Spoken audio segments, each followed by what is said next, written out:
Msanii wa Bongo Flava Mwana FA alijikuta akikatizwa na baadhi ya watazamaji na wahudhuriaji wa tamasha la maadhimisho ya miaka 30 alipokuwa akizungumza kama mgeni rasmi katika maadhimisho ya miaka 30 ya Bongo Flava ambayo alifanyika Mlimani City jijini Dar es Salaam. Tukio hilo lilitokea baada ya Mwana FA kuitaja serikali ya awamu ya 6 katika hotuba yake, jambo ambalo liliibua mwitikio kutoka kwa baadhi ya watu ambao walikuwa ukumbini. Akijibu aliyo pia Mwana FA aliwatuliza kwa kusema, "Tulieni nyie, tunajenga arena," kauli ambayo ilipokelewa kwa vicheko na shangwe kutoka kwa sehemu ya hadhira kabla pia kuweza kuendelea na hotuba yake.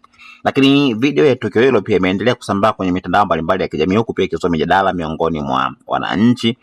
Baadhi wameona kama kauli hiyo kama njia ya kupunguza taharuki na kurejesha utulivu ukumbini, wakati wengine pia wameendelea kutoa maoni yao kuhusu mazingira ya tukio hilo.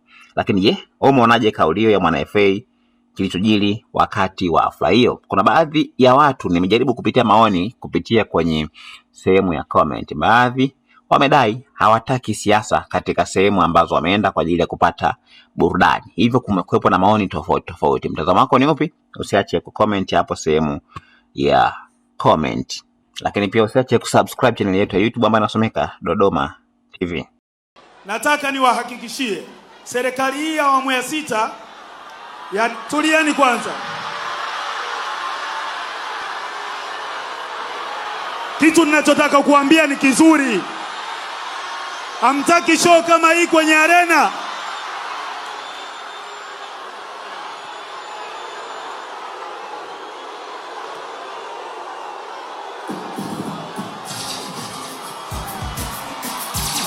Nitaki mpaka mnisikilize. Nyie bana, nataka kuambia tunajenga arena. Tunajenga arena. Miaka 30 ya Bongo Flava.